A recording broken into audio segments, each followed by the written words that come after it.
Bapak, Ibu, serta saudara yang dikasihi Tuhan, kita langsung saja untuk menghemat waktu supaya kita dapat berinteraksi selanjutnya untuk membahas pemaparan dalam Yoel pasal 2 dan pasal 3 ini. Untuk yang awal, Saudara Susi akan memberikan pemaparan tentang pasal yang akan kita diskusikan nanti. Silakan Saudara Susi, waktu dan tempat dipersilakan. Oke, terima kasih banyak Pak Saud. Boleh dijadikan co-host dulu.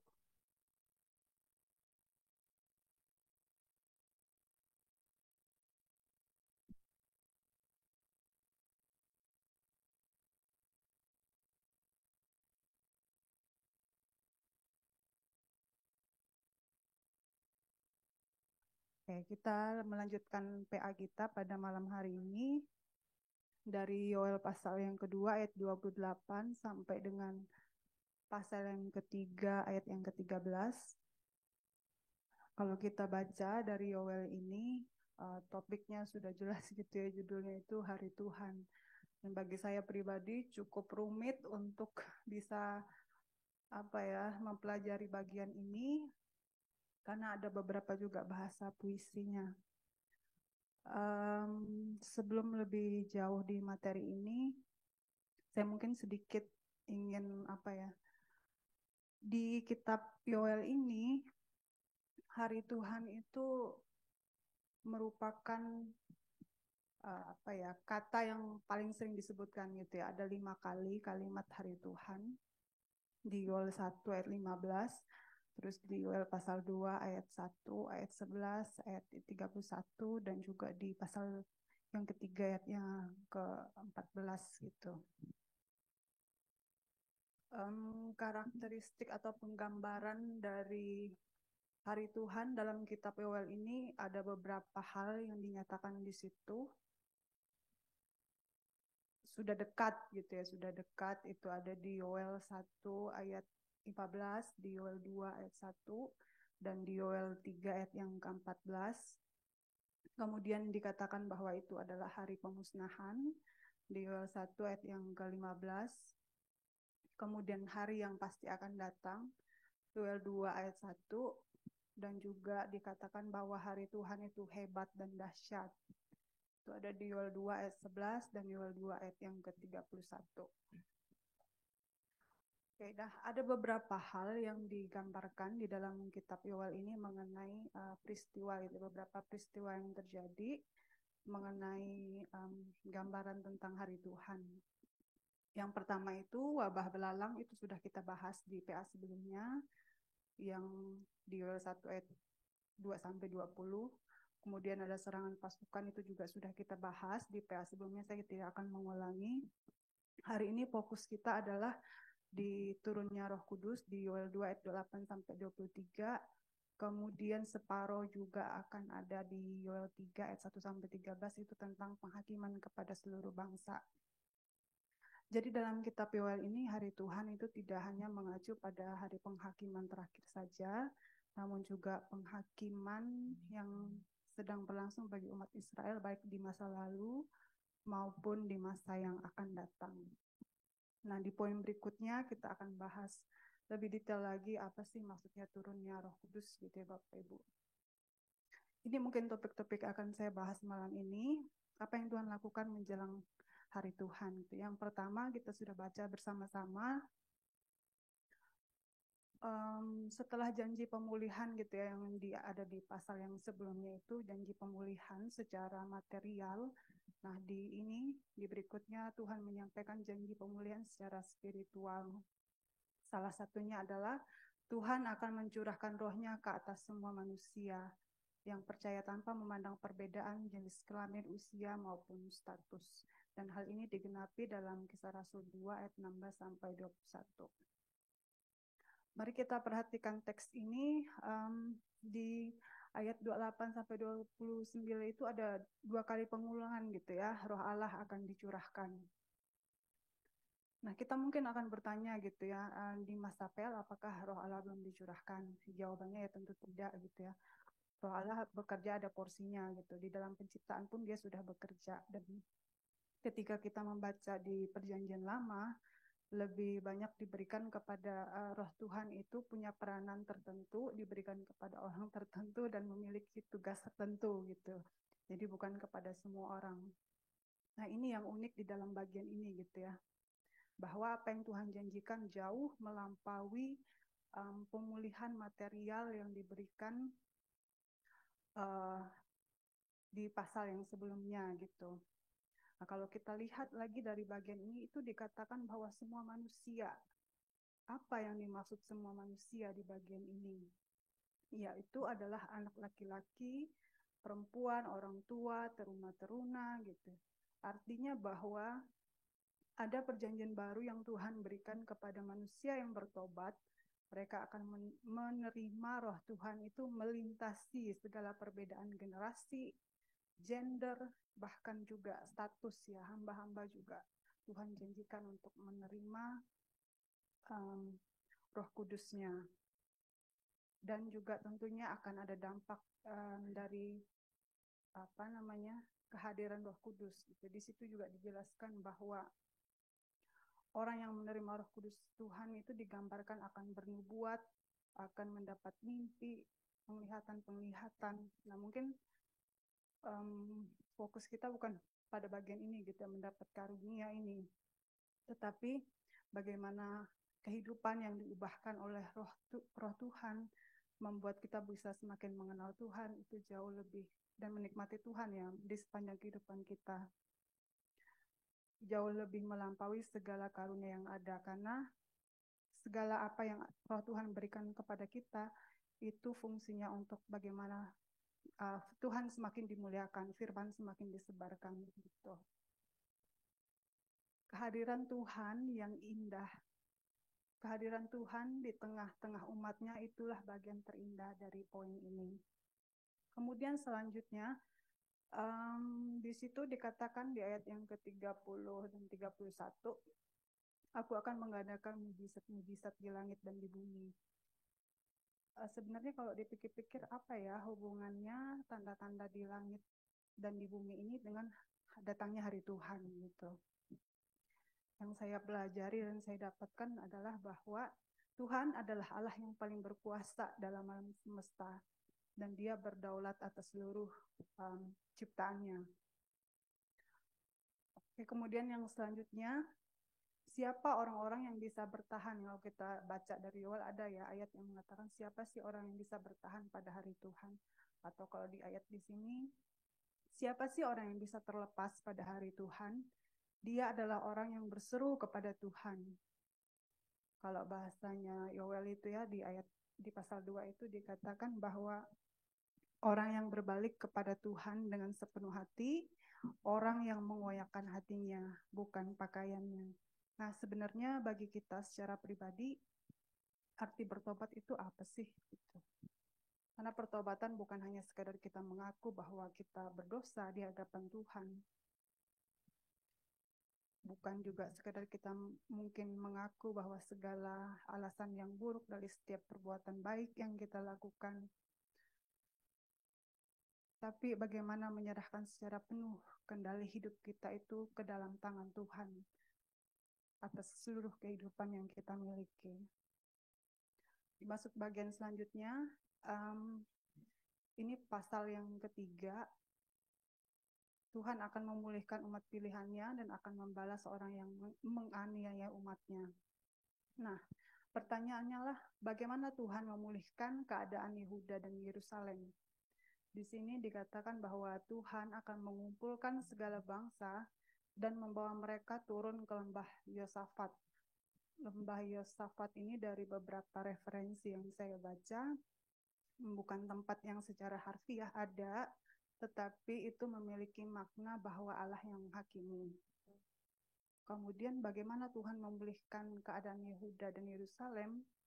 Ya, Tuhan akan berperkara dengan bangsa-bangsa yang melawan umatnya, yang menganiaya umatnya.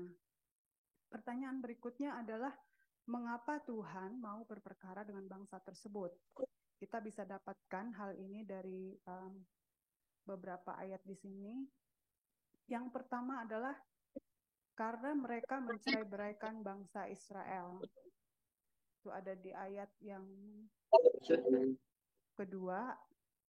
Kemudian mereka membagi-bagikan tanah milik Tuhan. Itu juga masih ada di ayat yang kedua. Dan selanjutnya mereka membuang undi umat Tuhan. Nah, Tuhan memberikan pemulihan bagi umatnya dengan menghukum bangsa yang menganiaya umatnya. Nah, di poin selanjutnya adalah bagaimana cara Tuhan memberikan pembalasan kepada bangsa-bangsa yang menganiayai umatnya. Itu di pasal 4 sampai yang ke-8. Di situ dikatakan bahwa dengan cepat Tuhan akan membalaskan perbuatan kepada mereka.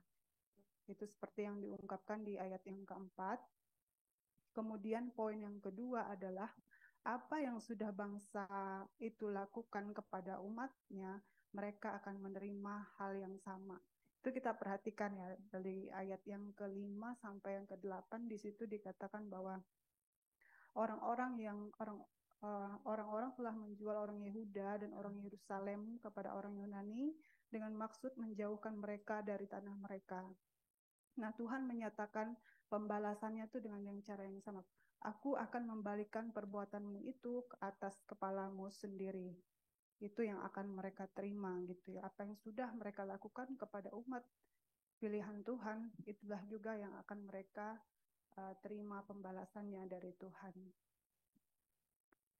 Kemudian selanjutnya ini ayat yang paling rumit yang saya, ayat 9 sampai yang ke-13 ini, saya kasih poin di situ, Tuhan menantang bangsa-bangsa yang melawan dia gitu ya. Pertanyaannya apa sih yang Tuhan, apa tantangan yang Tuhan berikan kepada bangsa-bangsa ini? Yang pertama itu adalah gambaran peperangan ya, di situ dikatakan bahwa bersiaplah untuk peperangan, gerakanlah para pahlawan, suruhlah semua prajurit tampil dan maju. Terus selain itu menggunakan segala sumber daya yang ada untuk persiapan perang, yaitu nggak ada tombak, itu apa, mata bajak pun ditempa ya menjadi pedang. Kemudian juga mengerahkan semua bangsa dari segala penjuru untuk bergerak dan datang ke lembah Yosafat. Jadi ini seperti panggilan ya, panggilan untuk dihukum gitu. Agak-agak mengerikan bagian ini. Hal ini memberikan gambaran bahwa bangsa yang melawan Tuhan melakukan segala upaya untuk bertempur, tapi ternyata mereka melakukan hal yang sia-sia. Karena mungkin mereka merasa bahwa mereka sanggup untuk melawan Tuhan, tetapi siapakah manusia yang bisa menang melawan Tuhan? Sebesar apapun usaha kita, kita tidak akan pernah bisa lolos dari penghakiman Tuhan. Oke, kemudian selanjutnya pembelajaran apa sih yang didapatkan dari bagian ini? Yang pertama adalah belas kasihan Tuhan bagi orang yang bertobat bukan hanya memulihkan material yang rusak, tapi jauh melampaui itu. Kenapa? Karena Tuhan hadir memberikan dirinya di tengah umatnya, dan juga Tuhan memberikan keselamatan bagi umatnya. Kemudian poin yang kedua yang saya dapatkan, kita sudah melihat bagaimana pembalasan Tuhan bagi orang yang melawan Dia. Masihkah kita mau menjadi musuhnya? Dan poin yang terakhir yang saya dapatkan dari bagian ini, Tuhan sudah memberikan kita peringatan bahwa hari Tuhan pasti akan tiba pada waktunya dan tidak akan ada seorang pun yang lolos dari penghakiman Tuhan. Jadi, sudahkah kita mempersiapkan diri untuk menyambut kedatangan hari Tuhan? Itu saja Pak dari saya. Terima kasih. Terima kasih Susi. Susi ini kalau saya mendengar datar aja, penyampaiannya tidak ada intonasi, tapi pemaparannya cukup detail juga ya. Saya dengar tadi ada perkataan bahwa Roh Kudus itu apakah pernah datang di Perjanjian Lama? Pernah, yaitu ke personal gitu ya ke para nabi. Kemudian peristiwa kutipan tadi Kisah Para Rasul 2 di hari raya Pentakosta, hari raya, turunnya Roh Kudus dan hari lahirnya gereja, maka tidak pada personal lagi tapi kepada komunal, yaitu kepada para rasul. Ya, luar biasa. Terima kasih Susi atas pemaparannya. Jadi memang kitab Yoel ini selain berisi sastra juga profetik, ada nubuatannya yang akhirnya kita ketahui digenapi. Tadi dikutip dalam Kisah Para Rasul 2 oleh Petrus.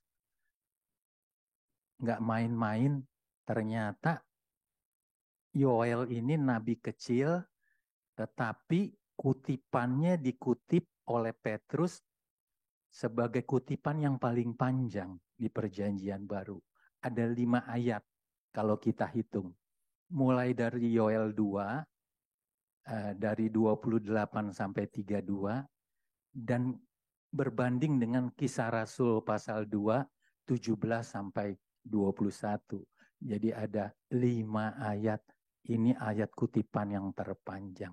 Baik, Bapak Ibu, inilah waktunya untuk kita saling partisipasi untuk memberi tanggapan atau juga pernyataan sebelum pendeta kita nanti, Bapak Pendeta Selamat Wiono, yang akan menutup di dalam pemaparannya tentang kitab yang kita akan diskusikan ini.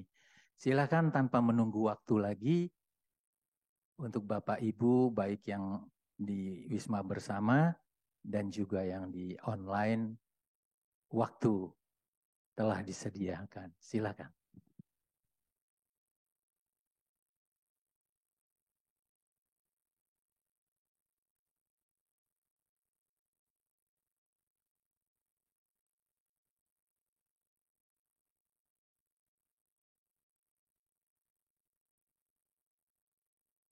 Seperti biasa, keheningan melanda, baik yang di onsite maupun yang di online. Ya, silakan. Mohon beri tanggapan atau pertanyaan juga boleh.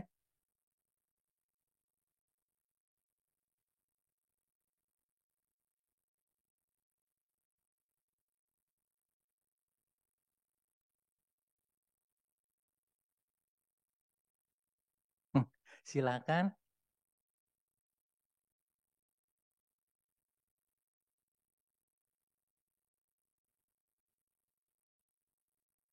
Bapak Ibu.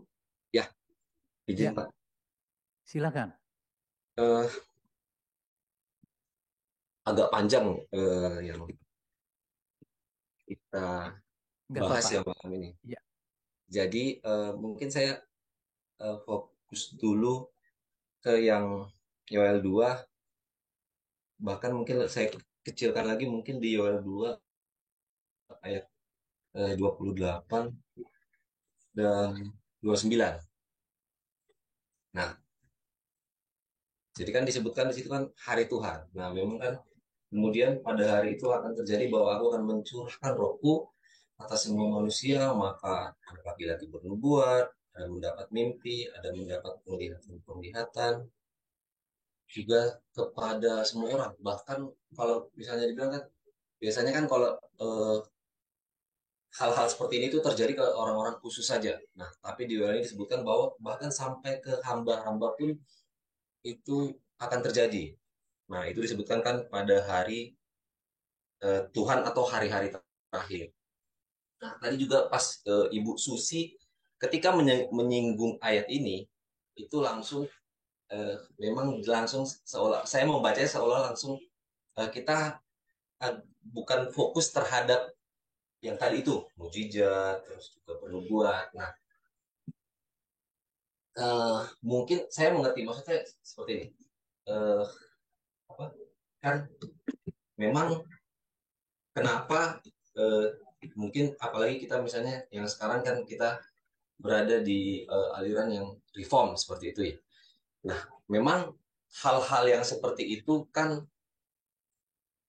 dalam tanda kutip memang menjadi semacam agak anti gitu. Maksudnya di kita karena hal-hal yang tadi itu di aliran tertentu atau misalnya saya bilang saja aliran karismatik misalnya itu menjadi hal yang apa ya mungkin bisa dibilang disalahgunakan ya atau karena mungkin cerita sedikit Pak izin kalau memang ini kami kan di GRI baru tahun lalu ya bergabung. Nah sebelum kami di GRI memang kami itu sebelumnya di karismatik. Bahkan mungkin kalau bisa saya bilang waktunya itu lebih dari 15 tahun kami di karismatik. Jadi sudah cukup lama, sudah cukup mendalami, sudah mungkin juga mendapatkan berbagai kegiatan, berbagai posisi mungkin sudah kami alami. Saya dan istri kebetulan di situ. Nah, jadi apa yang mau saya sampaikan adalah jadi memang kalau di karismatik itu kan seperti yang juga beberapa minggu yang lalu Pak Gelen ada juga menyampaikan ya khotbah itu memang kan bahkan sampai disebut bahwa kan kalau sebenarnya kan berbicara tentang Roh Kudus. Jadi Roh Kudus itu maka dianggap sebagai power, sebagai kekuatan. Dan itu memang di beberapa ayat disebutkan kan bahwasanya ketika Rohku kucurahkan ke atas kamu, kamu akan mendapatkan kuasa. Dan itu Alkitabiah, itu ada ayatnya. Cuman memang saya akui bahwasanya memang praktek-praktek yang di gereja sebelah itu ya kalau kita nggak bilang ya saya akui memang kalau misalnya saya nggak bilang ya mungkin itu bisa dibilang sampai kesesatan seperti itu karena memang agak agak sangat-sangat menyimpang ternyata cuman cuman maksud saya seperti ini di Yoel kan disebutkan bahwasanya kan yang tadi itu ada nanti hari-hari terakhir akan di maksudnya ini kan seolah-olah kan berarti kan manifestasi dari pencurahan Roh Kudus dan itu memang sudah eh, digenapi itu tadi di Kisah Rasul pasal 2. Nah, yang menjadi mungkin pertanyaan saya ya, misalnya apakah apakah tadi misalnya yang disebutkan tadi Yoel itu eh, setelah digenapi di Kisah Rasul pasal 2, apakah itu memang stop di situ atau berhenti di situ? Sehingga setelah tadi Kisah Rasul pasal 2 itu tidak dimungkinkan lagi untuk terjadinya apa ya namanya hal-hal yang terkait dengan yang kalau saya sih menganggapnya itu adalah kejadian-kejadian yang unik, kejadian-kejadian yang supranatural. Apakah hal itu tidak dimungkinkan lagi terjadi setelah itu, bahkan mungkin sampai sekarang? Karena kalau misalnya kita membaca sih, misalnya di Yoel itu disebutkan kemudian daripada itu akan terjadi. Maksudnya kan kalau misalnya kita merujuk ke zaman akhir atau hari Tuhan itu kan sebenarnya kan dimulai dari eh, naik terangkatnya Tuhan Yesus sampai dengan nanti second coming, kedatangannya kedua. Nah, apakah memang itu sudah close di situ atau itu masih mungkin terjadi? Seperti itu, Pak. Karena maksud saya sih saya tidak juga terlalu harus fokus terhadap misalnya yang tadi bernubuat, mendapat mimpi, penglihatan-penglihatan. Mungkin juga bisa kita tambahkan mujizat-mujizat. Apakah itu memang stop di situ atau itu masih dimungkinkan terjadi? Mungkin itu dulu Pak ya. Mau saya. Terima kasih. Oke, baik. Terima kasih tanggapannya ya. Mohon maaf, saya dengar dari Pak Gelen, saya bertanya siapa ya? Oh, Tasoid. Boleh saya tahu namanya? Yando, Namanya oh, Yandoko oh, Utasoid. Yan, panggilannya Yan ya. Pak Yan ya boleh Pak. Pak Yan, iya. Baik, terima kasih Pak Yan. Terima kasih nih. Nanti mungkin karena ini waktunya diskusi, mohon tanggapan juga dari saudara-saudara kita yang lain ya. Baik, kami tampung dulu ya, Pak Yan ya. Baik, Bapak Ibu silakan yang lainnya boleh menanggapi tadi ya tentang pencurahan Roh Kudus ya. Apakah saya nangkapnya ya itu akan berlanjut lagi karena kalau namanya eskatologi, kalau kita bicara kedatangan Tuhan Yesus itu kan ada yang menafsirkan pre, mid atau post milenium gitu ya. Kalau dikaitkan dengan eskatologi begitu. Baik. Coba silakan Bapak Ibu untuk menanggapi.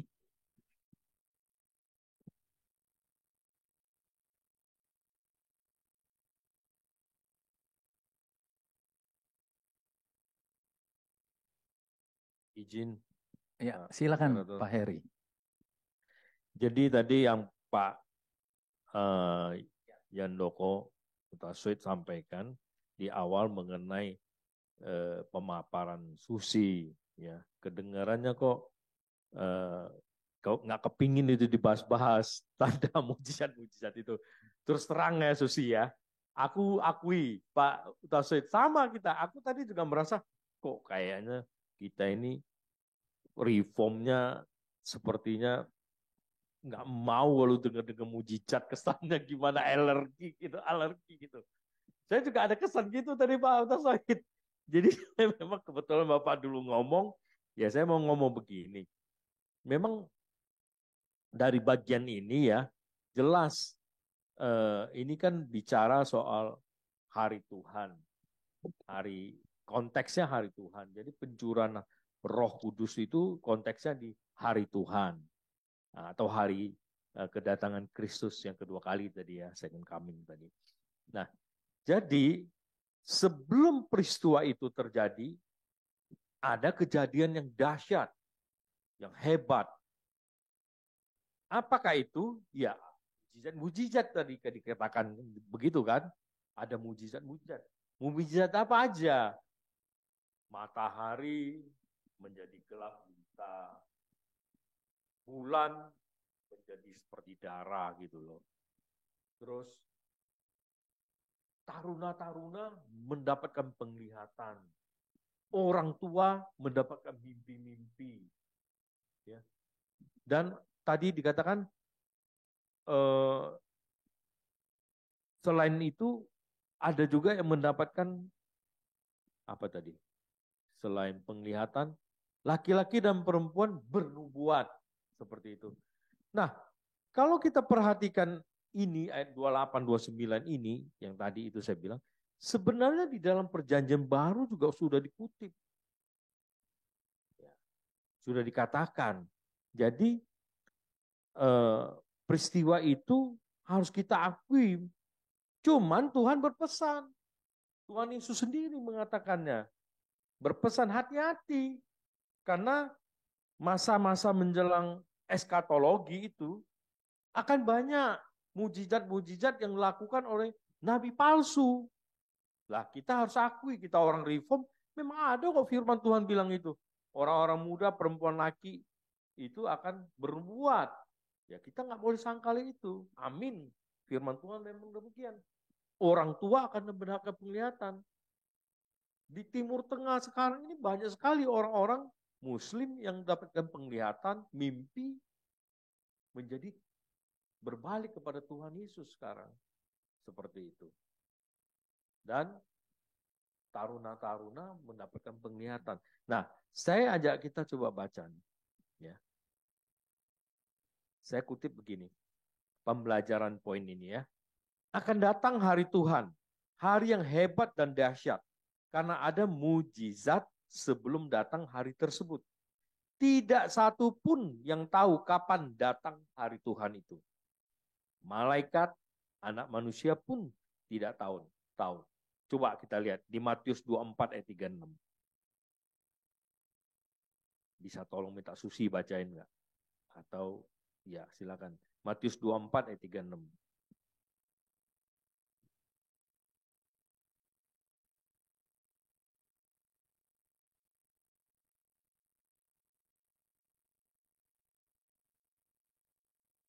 Tetapi tentang hari dan saat itu tidak seorang pun yang tahu, malaikat-malaikat di sorga tidak, dan anak pun tidak, hanya Bapa sendiri. Iya, jelas hari Tuhan itu akan datang, tapi nggak tahu kapan. Oleh sebab itu Tuhan Yesus lanjutkan di Matius 24, 42. Karena itu berjaga-jaga. Coba Vera tolong bacain. Matius 24, 42.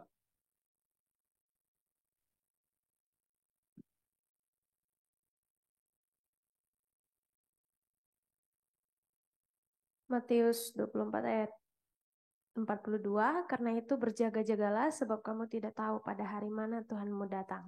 Iya, hati-hati nabi palsu, mereka juga dapat melakukan mujizat hebat dan dahsyat. Kita baca sekarang di Lukas 21 ayat 11 atau Markus 13:22. Ya, coba kita lihat. Kita harus hati-hati. Mujizat itu ada, tapi harus ada filter kita. Jangan semua kita telan bulat-bulat, dan juga kita tidak boleh menyangkali bahwa ada mujizat itu. Ya kan? Lukas 21. Coba. Ayat 11 ya, saya bacakan ya. Di mana-mana akan terjadi gempa bumi yang hebat, bahaya kelaparan dan wabah penyakit. Akan terjadi hal-hal yang mengerikan dan dahsyat di langit. Semua itu akan terjadi. Yang kita nggak boleh sangkali itu. Satu lagi ya, Markus 13 ayat 22. Sebab penyelamat-penyelamat palsu dan nabi-nabi palsu akan datang. Mereka akan mengerjakan perbuatan-perbuatan luar biasa dan keajaiban-keajaiban untuk menipu, kalau mungkin, umat Allah juga. Nah, itu yang bisa saya sampaikan. Terima kasih. Terima kasih Pak Heri. Waduh, Pak Heri Ketua Departemen Pembinaan kita ini kalau untuk PA penuh semangat. Jadi seharusnya para penatua juga harus semangat ya, hadir di WB ataupun di online. Waduh, saya juga ikut termotivasi ini. Baik, Bapak Ibu sudah berjalan ya tanggapan-tanggapan, pernyataan. Saya sebenarnya moderator nih membatasi diri nih. Saya juga kalau dalam tidak sebagai moderator kepingin banget. Tapi kalau ada keheningan terpaksalah saya juga nanti akan memberi pernyataan. Tapi membatasi diri dulu ya. Baik, kita lanjutkan lagi. Bapak Ibu silakan. Masih berapa menit ya? Vera kira-kira masih panjang lah ya. Jangan disinggung dulu ya. Baik, setengah jam lebih. Silakan. Waktu yang bernilai ini untuk memahami firman Tuhan. Amin.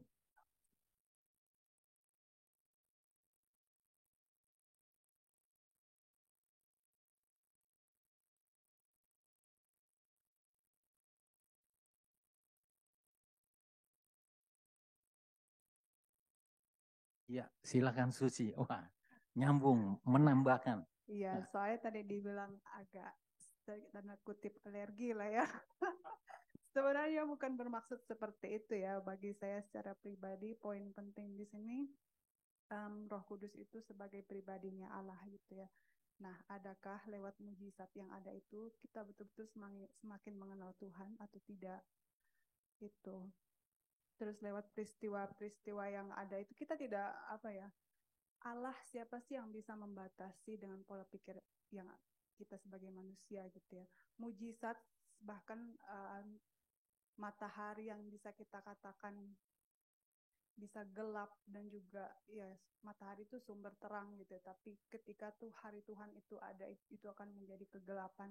Dan itu kita maksudnya Tuhan punya kuasa yang sangat-sangat luar biasa gitu ya. Kenapa saya tadi mengatakan bukan fokus kita pada hal-hal yang bersifat karunia itu, karena di dalam perjalanan hidup kita karunia mau ya seperti yang sudah Pak Heri sampaikan tadi gitu ya, karunia itu bisa dalam bentuk apapun yang melampaui rasional kita gitu, tapi apa betul itu dari Tuhan, itu kan mesti diuji lagi gitu.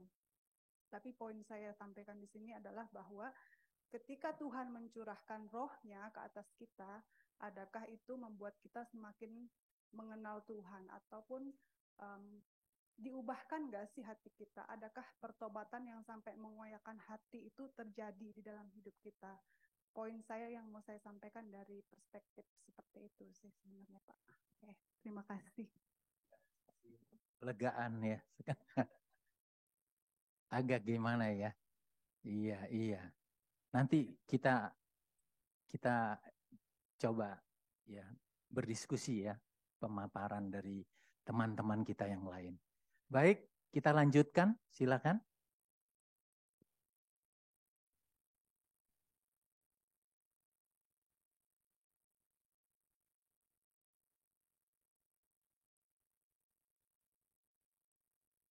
Sepertinya mesti dengan karunia penunjukan kata kayaknya. Mulai dari yang, sepertinya sudah ada yang memberi signal ya.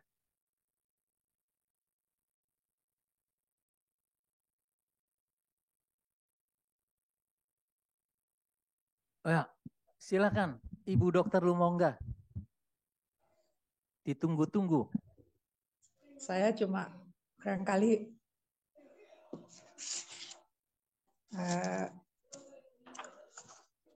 menambahkan aja ya yang saya dapat dari kitab Yoel ini. Kalau baca cerita-ceritanya bagaimana Tuhan Allah bekerja, kita bisa mengambil kesimpulan bahwa masa depan itu ada di tangan Tuhan. Tangan Allah yang mengendalikan sejarah. Tapi sering manusia itu nggak pernah belajar dari sejarah.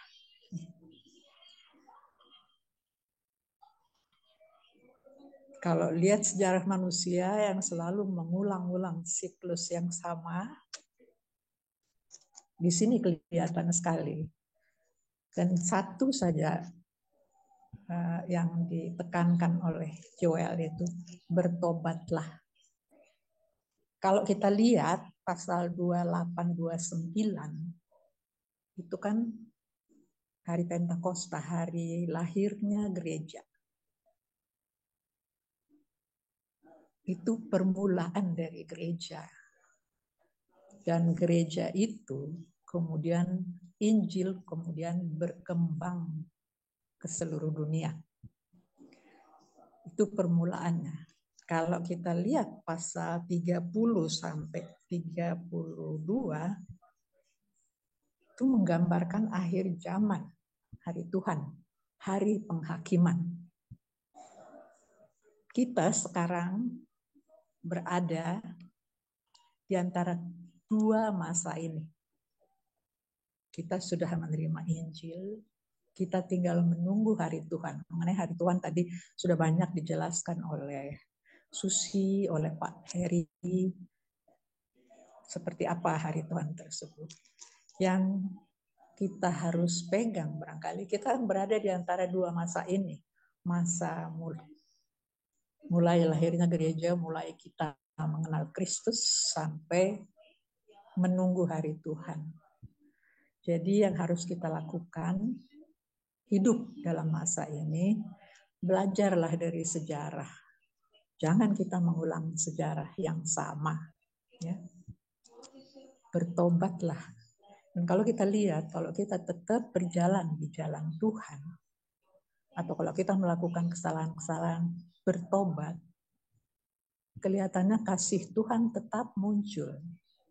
Yang kita lihat, kadang-kadang dia menunda hukumannya. Atau barangkali nggak tahu ya, apa bahkan tidak jadi. Tapi kalau hari penghakiman, itu pasti akan terjadi.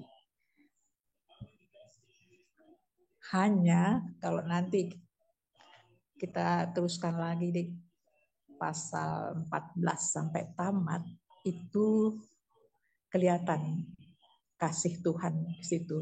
Di situ menggambarkan adegan yang indah di mana Tuhan kemudian akan memulihkan keadaan. Akan terjadi kedamaian, perang berakhir, hukuman Allah sesudah diturunkan, yang bersalah mendapat hukuman, akan timbul kedamaian, dan bumi menjadi seperti Taman Eden yang kita idam-idamkan. Barangkali itu pelajaran yang bisa didapat dari kitab ini. Terima kasih Pak Saud kesempatannya. Ya, baik. Nanti kalau ada pendapat lain, boleh dokter sampaikan. Baik, kita lanjutkan lagi untuk yang lain.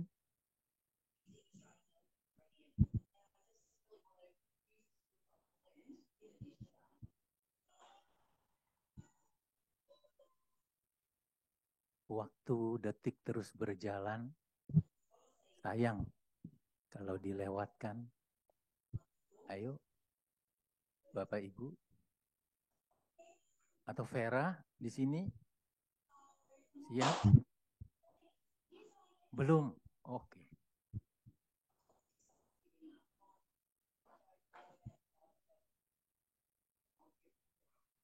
Ya, siapa?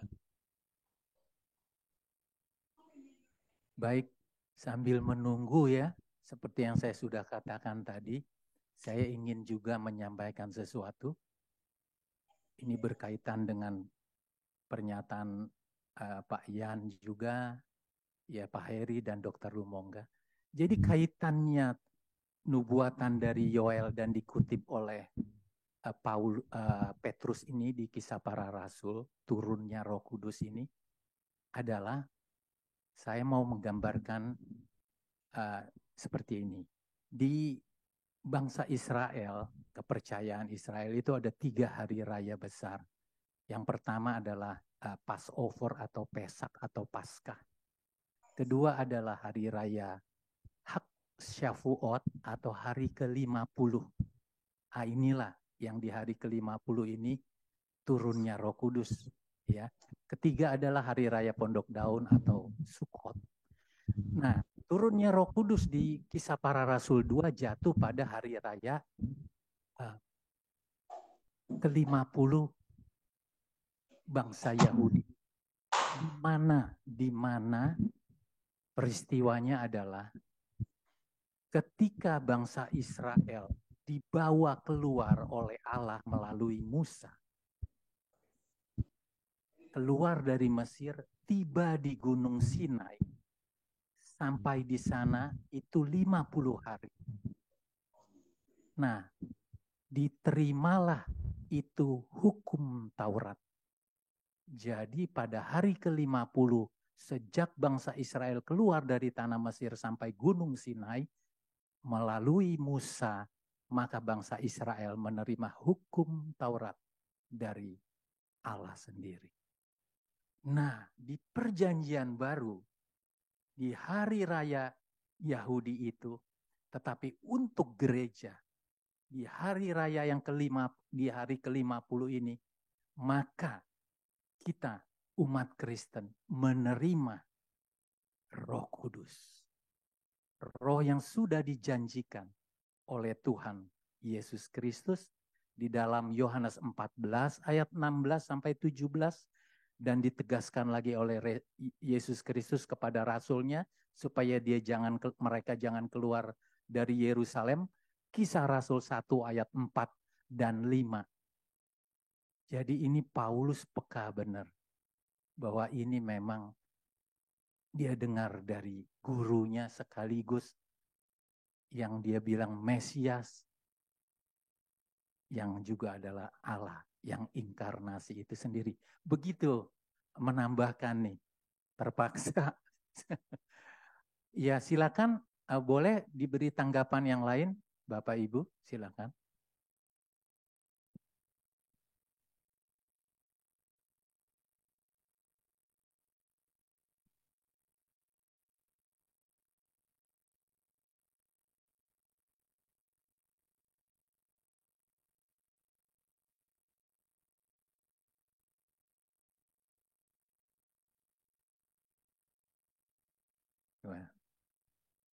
Ada siapa ya? Pak Yuke ada ya, Pak Yuke? Silakan Pak Yuga.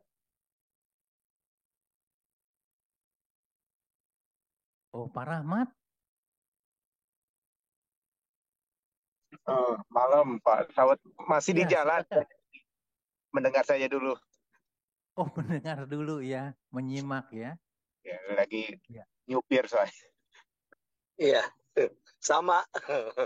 Oh, Baru Pak gabung Yuga. juga, jadi dengerin dulu ya Pak Saud ya. Ya. Sorry ya, thank you. Siap, Pak. Masuknya Ini baru di tengah-tengah nih. Ini Pak Yuga Thank pimpinan you. kakak kita nih, kakak saya nih yang ke kelompok kecil. Iya, Pak Yuga. Pak Esron ya, silakan Pak Esron. Kita tunggu nih waktu. Evangelis ya. Oh, Evangelis Esron, silakan. Bapak Shalom. Esron. Shalom. Saya terdengar? Jelas, Pak, jelas. Kadang HP hang, Pak. Baik, saya tadi mengikuti beberapa poin. Saya berbagi sedikit ya Pak ya tentang Yoel ya Pak. Baik, berbicara tentang tadi saya menyimak dari pasal 2 ayat 28 sampai 32 ini cukup menarik ya. Ini kan nubuatan Yoel. Kitab Yoel ini ciri khasnya dia punya nubuatan. Berkaitan dengan hari Tuhan, rupanya ada tanda-tanda yang diberikan di sana, yaitu pencurahan Roh Kudus yang dibicarakan dalam pasal ini. Itu puncak daripada pasal yang dibahas Yoel ada di ayat 28, 29, 32. Itu sudah digenapi, tapi sebagai permulaan. Jadi belum seutuhnya.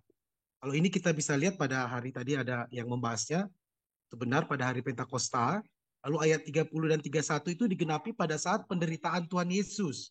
Ayat 30, 31 itu, ya aku akan mengadakan mujizat-mujizat di langit, darah dan api dan gumpalan, matahari akan berubah. Itu digenapi pada hari Pentakosta, pada penderitaan Tuhan Yesus di ayat 30, 31 itu sudah digenapi. Dan yang menarik adalah bernubuat di sini karena dipenuhi roh itu bisa mencakup, dikatakan sini itu yang berbahasa asing itu dibahas di kitab Kisah Para Rasul. Tapi yang menarik yang menjadi patokan tadi saya memperhatikan dengan seksama ayat 28 sampai 32 itu ditutup ayat 32 saya bacakan ya. Dan barang siapa yang berseru kepada nama Tuhan, Tuhan di sana semua huruf kapital. Itu yang pertama. Dan nama Tuhan akan diselamatkan sebab di Gunung Sion ada, di Yerusalem akan keselamatan seperti yang telah difirmankan Tuhan. Tuhan lagi dibahas itu adalah kapital semua. Dan yang ketiga, dan setiap orang yang dipanggil Tuhan itu huruf kapital semua Tuhan. Penekanan Yoel di sini semua segala bentuk-bentuk tadi baik mukjizat atau roh Tuhan, pencurahan roh Tuhan, semuanya harus berdasar bersumber dia kasih tahu itu dari Tuhan. Kalau dalam bahasa Indonesia menggunakan kata Tuhan semua huruf kapital, tentu kita langsung ada di pikiran kita, oh maksudnya dalam perjanjian lama di sini Tuhan yang dimaksud adalah pribadi nama Tuhan sendiri, yaitu kalau ditulis itu kan Yahweh, tapi kita bacanya Adonai. Berarti ini menunjukkan bahwa segala sesuatu itu bisa terjadi, mujizat itu bisa terjadi, pencurahan Roh Kudus itu terjadi, dan orang yang diselamatkan terjadi tidak bisa lepas dari atau tidak ada selain dalam nama Tuhan. Jadi ini penting karena dia diulang beberapa kali. Ini sebuah penekanan yang penting yang Yoel mau sampaikan. Jadi di atas semuanya itu semua bahwa nama Tuhan menjadi dasar, menjadi patokan, menjadi sumber dari segala sesuatu yang diberitakan oleh Yoel. Oleh karena itu Yoel menubuatkan bahwa ada hari Roh Allah yang dicurahkan. Yang menarik ini menarik lagi. Tadi udah dibahas, bukan hanya kepada para imam dan nabi. Ini perlu kita pahami.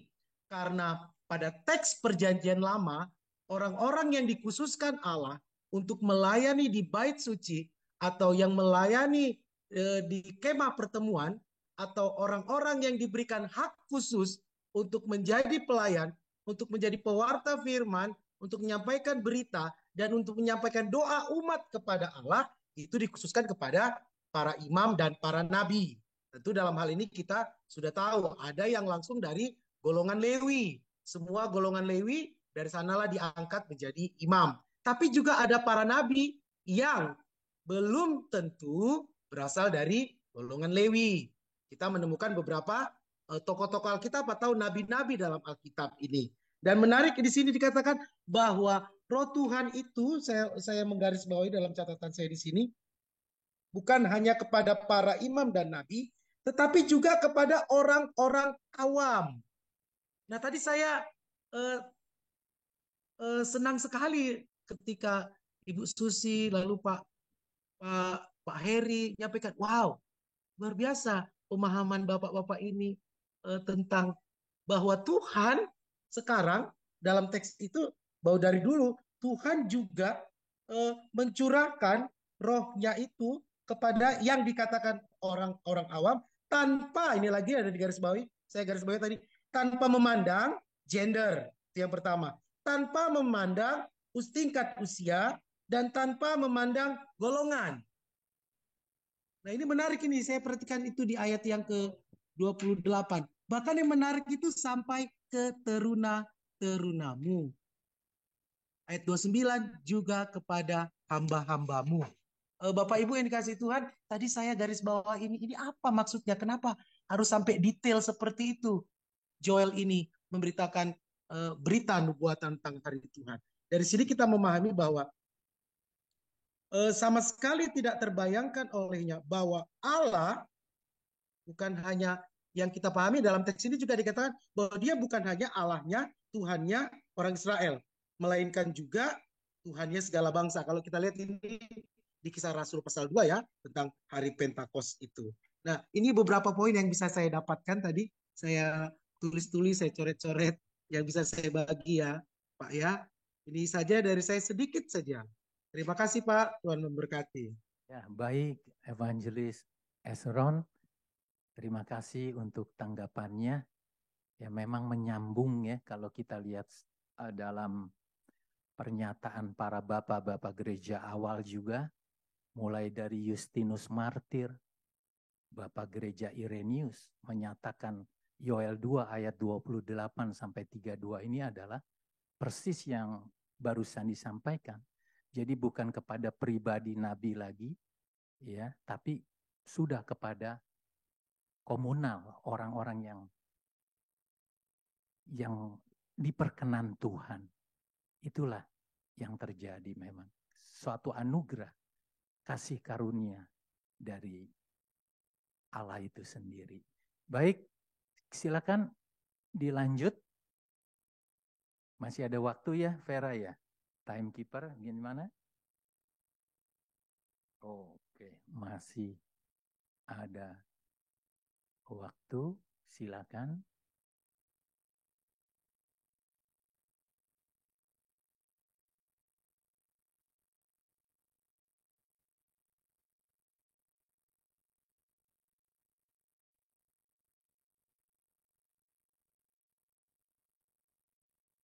Tadi mendengar dari Pak Yan Huta Soit, saya mendengar ada satu bicara Roh Kudus itu adalah satu power, energi, satu kuasa, begitu ya.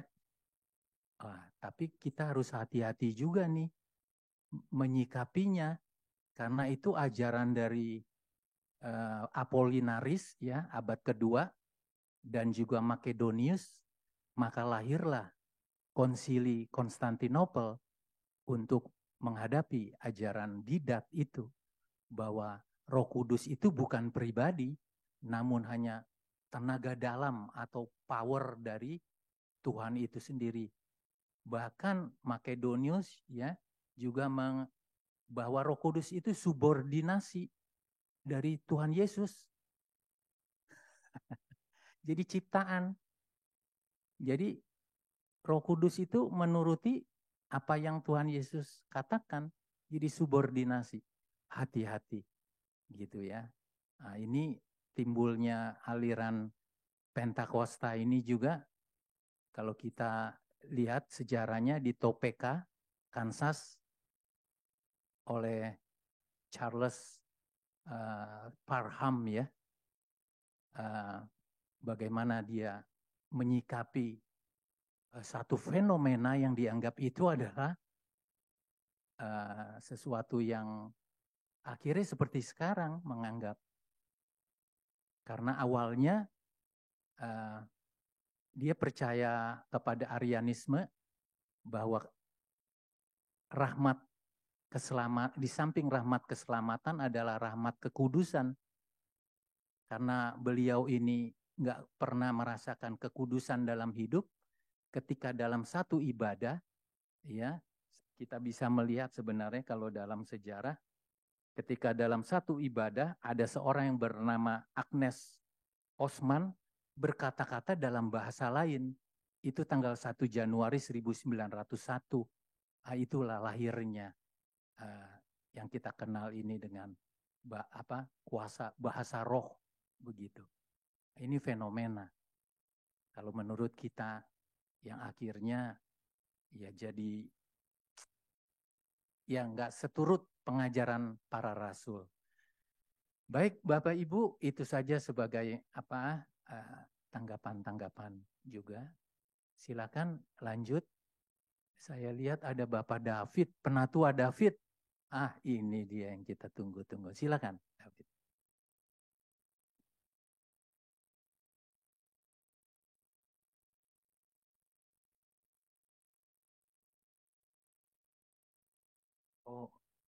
Atau mungkin masih di mute ya? Ibu Nevi ada ya? Ibu Nevi, Bapak ada di sebelah saya nih. Silakan. Oh iya Pak, terima kasih Pak. Ya, saya juga merenungkan firman Tuhan ini luar biasa ya, hari Tuhan. Jadi di sini saya belajar di ayat 32, hari Tuhan ini adalah hari di mana Allah menyatakan kasih-Nya ya. Allah menyatakan kasih-Nya kepada umat Tuhan, dan Allah juga menghakimi bangsa-bangsa. Ya di pasal 3 itu dikatakan Allah juga menghakimi Tirus, Sidon, Filistin, ya mereka yang berlaku jahat kepada umat Tuhan. Jadi di sini sebuah pembelajaran adalah bahwa di hari Tuhan, Tuhan mencurahkan roh-Nya kepada orang-orang pilihan. Jadi betapa luar biasanya kasih karunia Allah. Allah menganugerahkan roh kepada orang-orang yang dipilihnya. Ya, karena ayat 32 berkata, dan barang siapa yang berseru kepada nama Tuhan akan diselamatkan. Sebab di Gunung Sion dan di Yerusalem akan ada keselamatan seperti yang telah difirmankan Tuhan. Dan setiap orang yang dipanggil Tuhan akan termasuk orang-orang yang terlepas. Jadi di sini betapa luar biasa adalah hari keselamatan bagi orang-orang yang dipilih oleh Allah. Jadi sangat bersyukur kita sebagai umat Tuhan ya. Akhir-akhir ini kita tidak tahu kapan Tuhan datang untuk yang kedua kali. Ya, karena nubuatan ini akan juga ya terjadi, kita akhir zaman juga, hari Tuhan juga akan datang. Bagi kita semua adalah hari penghakiman bagi orang yang tidak percaya, dan hari keselamatan bagi orang yang percaya kepada Tuhan. Dan suatu sukacita, berita sukacita bagi kita adalah Tuhan menganugerahkan roh-Nya. Sehingga umat Tuhan ini boleh memanggil, berseru kepada Tuhan. Melihat segala hal yang terjadi, ya umat Tuhan akan memanggil nama Tuhan. Bagi orang yang tidak percaya Tuhan, segala mujizat-mujizat yang terjadi, peristiwa-peristiwa alam, bagi orang yang tidak percaya Tuhan, mereka tidak tergerak nurani atau hatinya untuk menerima anugerah, menerima keselamatan, tetapi mereka akan berada di dalam penghukuman.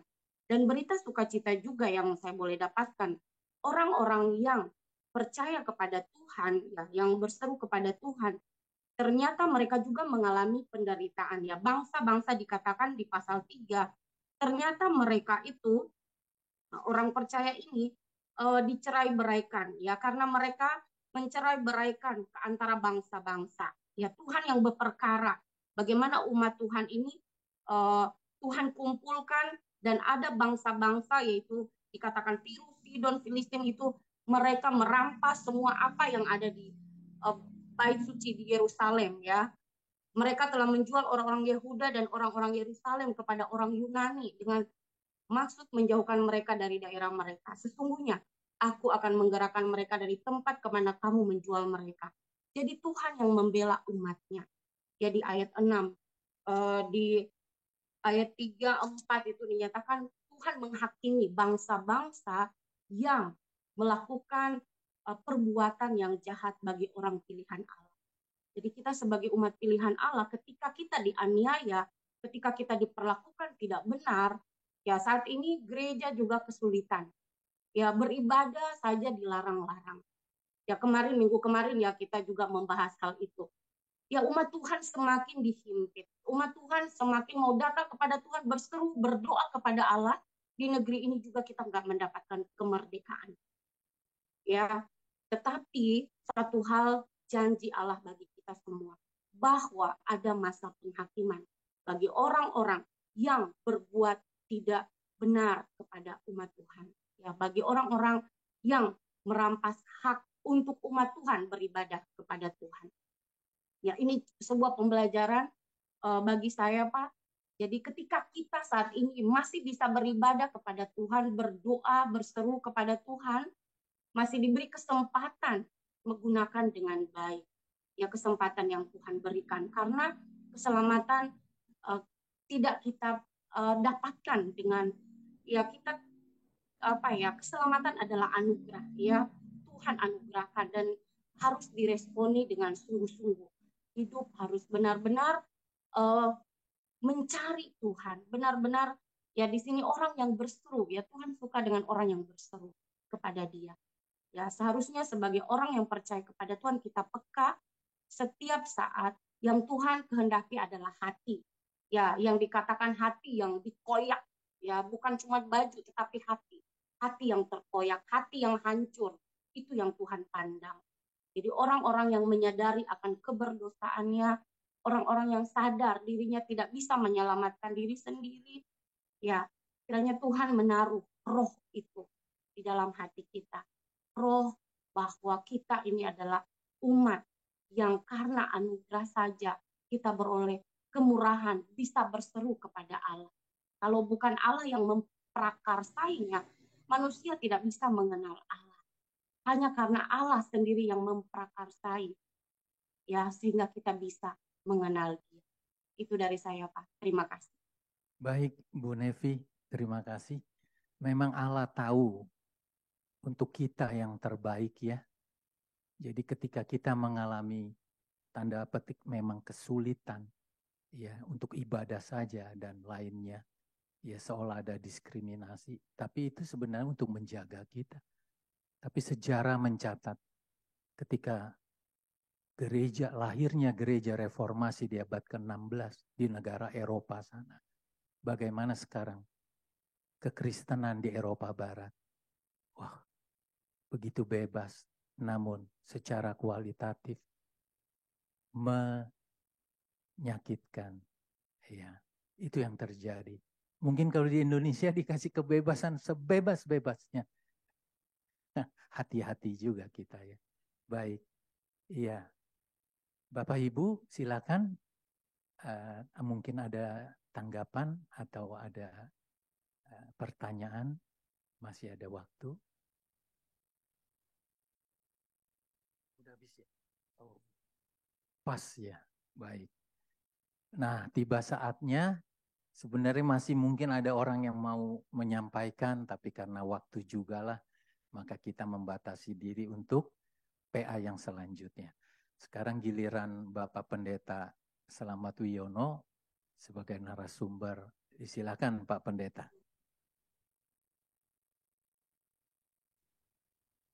Halo, selamat malam Bapak Ibu.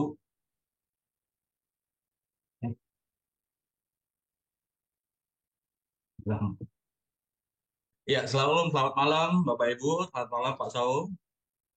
Pak Saud, sorry. Selamat malam Pak. Ya, terima kasih. Ya.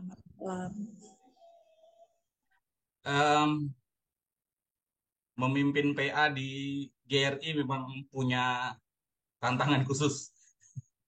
Seringkali sudah dibahas semua dan pendetanya tinggal bingung mau bahas apa lagi itu. Karena sudah include ya, sudah lengkap gitu seperti itu. Ya, tapi saya akan membahas atau menyampaikan apa yang saya dapat ya. Sama-sama seperti Bapak Ibu, kita sama-sama sharing di sini. Nah, tadi terkait introduksi saya tidak perlu singgung kembali, tetapi saya akan melihat dari apa Yoel 2 sampai dengan Yoel 3 ayat 16 ini dalam bingkai hari Tuhan. Ya, saya melihat yang pertama adalah hari Tuhan itu di dalam Yoel 2 ayat 28 sampai dengan 32. Itu hari Tuhan itu mengantar kita untuk bahwa hari Tuhan itu membawa pemulihan. Ya. Nah, jadi hari Tuhan itu membawa pemulihan. Ya, di sana ada dikatakan bagaimana ya tadi udah banyak disinggung tentang bagaimana Tuhan mencurahkan Roh Kudus, ya. Dan kemudian seperti apa fenomenanya dan seterusnya, ya digambarkan.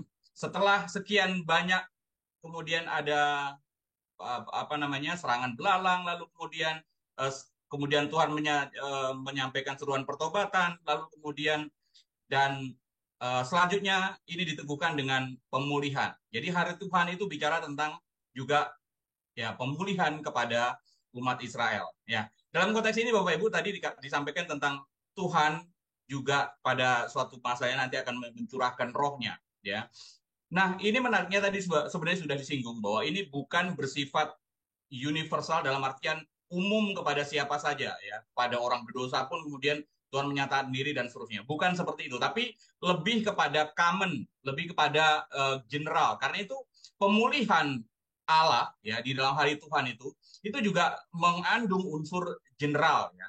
Yang kemudian tadi udah dijelaskan lah ya, ada peralihan dari eksklusivitas ya penyampaian firman hanya kepada nabi, kemudian disampaikan secara lebih terbuka kepada orang yang biasa. Ya.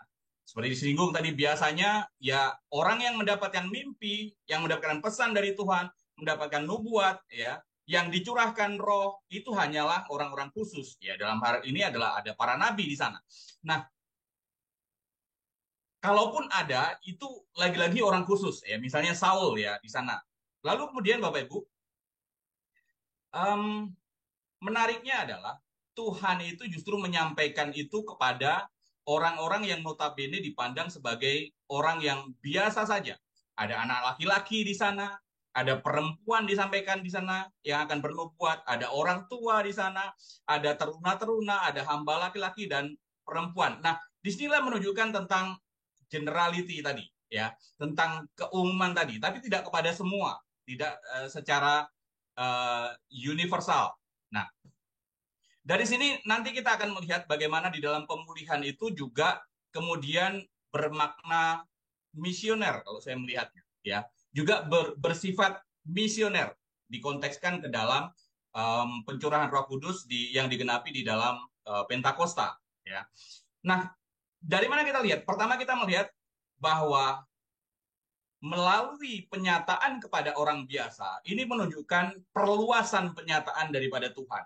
Ya, dari nabi kepada orang yang biasa. Sebelumnya menjadi monopoli para nabi, lalu kemudian atau biasa kita ya tadi ada disampaikan lah terkait dikotomi ya imam dan awam misalnya ya, harusnya para imam ya, harusnya orang khusus para nabi. Tetapi sekarang orang awam pun bisa mendapat ya pesan daripada Tuhan, bisa mendapat nubuatan daripada Tuhan dan seterusnya ya. Nah, dari sini tadi sudah disinggung, ini menghapus sekat monopoli tadi itu. Lalu kemudian juga menghapus sekat usia. Ya, ada yang tua, ada yang muda, teruna, ada orang tua. Lalu kemudian menghapus sekat ya tadi sudah dijelaskan, sekat ya gender, ya, laki-laki, perempuan, tapi juga menghapus sekat tingkatan sosial. Ya, tingkatan sosial ada yang kemudian tuan dalam orang yang biasa, tapi juga ada hamba di sana. Ya, karena itu dalam konteks ini penyataan Tuhan yang melebar ini membuka ruang kasih yang jauh lebih besar. Nah, saya melihatnya ini sebagai sesuatu yang bersifat misionaris misioner tadi itu, ya. Untuk apa kemudian Allah menyatakan kepada orang yang biasa gitu?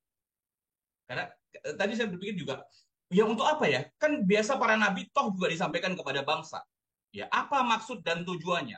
Maka kalau kita melihat dari sisi fenomenanya, maka penyataan yang menjadi diberikan kepada lebih banyak orang, ini penyataannya pun menjadi lebih luas kepada banyak orang. Dan dampaknya pun pada suatu ketika akan menjadi lebih luas. Lebih banyak orang yang mewartakan, lebih banyak yang menyatakan kehendak Tuhan dan keinginan Tuhan, maka lebih banyak juga orang yang tercover untuk lebih banyak mendengar kehendak dan keinginan daripada Tuhan sendiri. Nah, dalam hal ini tadi sudah dijelaskan, digenapi di dalam peristiwa Pentakosta. Nah, ini kita lihat misionernya yang kedua. Ya, di Kisah Para Rasul 2 ayat 15, orang-orang ini Petrus menyampaikan, ya ada orang yang protes, ya itu orang-orang itu kan mabuk. Petrus langsung mengcounter itu, menyebut orang-orang ini tidak sedang mabuk, ya seperti yang kamu sangka. Karena hari baru pukul 9, ya baru jam 9 pagi, nggak mungkin orang ya mabuk kan. Paling ada sisa-sisa mabuknya gitu. Tetapi kalau orang pagi-pagi kemudian mabuk secara ini ya aneh juga kalau bukan alkoholik kira-kira gitu. Tetapi di ayat 16, 2 ayat 16, tetapi itulah yang difirmankan Allah dengan perantara Nabi Yoel. Lalu kemudian Petrus langsung merujuk kepada nubuatan Nabi Yoel. Nah, dalam konteks Pentakosta ini kita melihat adanya perluasan penyataan Tuhan. Ya, tadi daripada nabi-nabi kemudian meluas menjadi orang biasa. Tetapi juga dampaknya bukan hanya bicara tentang orang yang eksklusif bangsa Israel, tapi juga inklusif kepada bangsa-bangsa yang lebih besar lagi di dalam peristiwa Pentakosta. Hal ini diklarifikasi, ya. Dan tadi juga disinggung tentang ada fenomena roh dicurahkan dan ada fenomena seknolalia, ya. Roh Kudus dicurahkan dalam Pentakosta, ya. Ada fenomena orang berbahasa roh. Tapi jangan lupa, bahasa roh di sini bukan glosolalia. Bahasa roh di sini bukan bahasa lidah, tetapi ini lebih secara fenomena dalam bahasa Yunani itu lebih kepada seknolalia. Seknolalia itu apa sih? Orang yang kemudian tanpa sadar bisa mengucapkan bahasa-bahasa lain daripada bahasa dirinya. Ya, misalnya orang Jawa bisa tahu-tahu bisa berbahasa Batak, orang Batak tahu-tahu bisa berbahasa China dan seterusnya dan seterusnya. Itu seknolalia secara fenomena. Ya, tadi ditanyakan tentang apakah kemudian fenomena Pentakosta ini bisa berulang kali. Sebelum masuk ke sana, kita melihat dulu tentang seknolalia tadi. Seknolalia kalau kita lihat fenomenanya, ya, kenapa ini saya sebut misioner tadi, bahwa ada begitu banyak orang yang kemudian memahami, mengerti apa yang dikatakan oleh para rasul. Ya, pertanyaan adalah yang dikatakan itu apa? Yang dikatakan adalah tentang menyatakan kebesaran nama Tuhan. Ya, di dalamnya ada juga ada banyak suku dan di dalamnya ada Arab. Kalau Pak Bigman sering menyitir, loh, perkataan yang membesarkan nama Tuhan bahasa Arab itu apa? Allahu Akbar. Jelas di situ. Nah, itu kalau Pak Bigman yang mengilustrasikan begitu biasanya. Ya. Allah Maha Besar itu kan bahasa Arab. Ya. Nah, dalam konteks ini seknolalia, ya, itu dipakai Tuhan untuk menunjukkan bahwa Tuhan tidak hanya berkenan kepada eksklusif bangsa Israel, tapi Tuhan berkenan kepada bangsa-bangsa lain. Ya, karena itu pemulihan di sini saya melihat pemulihan itu bermakna misioner tadi itu. Ya, dari nabi-nabi kepada orang biasa, dari orang biasa lalu kemudian bisa tersebar kemana-mana. Nah, kita juga heran kalau dilihat di situ. Ada Petrus yang tahu-tahu bisa mengutip Yoel secara presisi. Loh, ini kerjaan siapa? Apakah Petrus pernah kemudian bersinggungan dengan kitab suci Yoel? Kita mengingat waktu itu, boro-boro dia bersentuhan dengan kitab suci tentu saja. Ya, baca pun mungkin juga belum pernah. Dia seorang nelayan dan kemudian akses terhadap kitab suci zaman dulu susah, kecuali orang-orang yang ada Lewi dan dalam keturunan imam dan seterusnya. Nah, disinilah letak misionernya dari pemulihan Tuhan. Ya, penyataan Tuhan. Jadi membawa pemulihan kepada bangsa-bangsa. Nah, lalu kemudian kita melihat secara fenomena. seperti apa Pentakosta? Apakah Pentakosta itu bisa terjadi berulang-ulang? Kalau saya memahami, peristiwa Pentakosta itu sifatnya momentum. Ya, kenapa momentum? Karena Tuhan memakai itu secara khusus dengan maksud khusus. Maksud apa? Ya maksud tadi itu. Ya, untuk menyatakan penyataan yang lebih besar, untuk menyatakan kasihnya yang lebih luas, bukan hanya kepada bangsa Yahudi, tetapi juga kepada bangsa yang lebih luas, kepada bangsa non-Yahudi. Kasihnya dinyatakan. Dan itu tujuan utama, kemudian Tuhan menyatakan dirinya melalui Pentakosta tadi itu yang sudah diramalkan oleh Yoel sejak lama. Nah, itu pemulihan ya kepada bukan karena itu pemulihan di sini bukan hanya bersifat eksklusif bagi orang Yahudi, tetapi juga inklusif kepada bangsa-bangsa yang lain. Ya, Tuhan menyatakan dan Tuhan berkenan kepada bangsa-bangsa. Ya, loh, bagaimana Pak dengan fenomena sekarang yang bahasa roh? Ya, saya tidak mau menghakimi, tetapi ya itu glosolalia bahasa lidah. Ya, Paulus sendiri pun pernah menyatakan ya dirinya pernah mengalami itu, bahkan mungkin lebih hebat daripada jemaat Korintus gitu kira-kira. Tetapi dia tidak menggunakan itu untuk membangga-banggakan diri dan seterusnya. Bahkan Paulus pun mengajarkan itu tidak perlu dipakai di jemaat, pakailah untuk dirimu sendiri. Itu pertama. Yang kedua, Paulus juga menyatakan bahwa bahasa roh itu bukan untuk orang yang beriman, karena orang yang beriman tidak perlu lagi fenomena seperti itu. Orang beriman tidak perlu lagi hal-hal yang sifatnya magic seperti itu, hal-hal yang sifatnya keajaiban seperti itu. Yang dibutuhkan adalah pendalaman pengertian kepada firman Tuhan. Ya, itu yang disinggung oleh jadi untuk orang beriman tidak perlu lagi itu. Ya, itu dipakai untuk orang yang belum beriman, kira-kira seperti itu. Jadi ada hal-hal yang sifatnya ajaib seperti itu menguatkan seseorang untuk lebih beriman, kira-kira begitu. Nah, karena itu Bapak Ibu, saya melihat itu sebagai di dalam pemulihan yang dicanangkan oleh Yoel ada unsur misionernya tadi. Ya. Pemulihan tidak hanya bermanfaat bagi Israel, tetapi juga membawa pemulihan pada bangsa-bangsa ya dengan semakin luasnya jangkauan persebaran ya firman Tuhan, penyataan Tuhan, kehendak Tuhan melalui orang yang biasa tadi. Melalui para rasul yang notabene adalah orang biasa, bukan keturunan Lewi, ya bahkan ada yang kemudian pendosa dan orang biasa saja lah begitu ya orang biasa saja, nelayan dan seterusnya.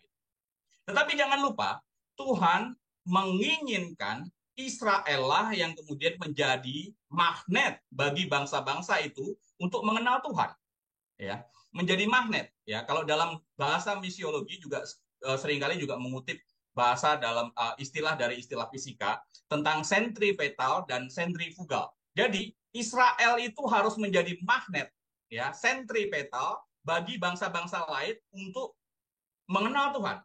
Tetapi di sisi yang berbeda dia harus keluar ya, menjadi sentrifugal ya, di mana dia harus yang kemudian membawa orang masuk ya untuk lebih dekat mengenal Tuhan. Nah, karena itu Bapak Ibu, apa yang bisa kita tarik dari sini? Pemulihan Allah itu ya tidak hanya bagi Israel, tetapi juga bagi seluruh bangsa. Karena itu kita pun sebagai umat Tuhan ya perlu memiliki semangat yang sama. Semangat apa? Semangat misioner tadi itu. Membawa kabar baik kepada semua orang, membawa kabar baik ya tanpa memandang ras, suku, bangsa dan seterusnya. Ya. Dan dengan demikian kita ya harus bersama-sama, bersatu, bekerja sama ya di dalam tindakan misi ini tadi. Menyatakan karya Tuhan kepada bangsa-bangsa. Tadi disinggung tentang istilah nubuat. Nubuat tidak selalu bicara tentang prediksi ke depan akan ada apa.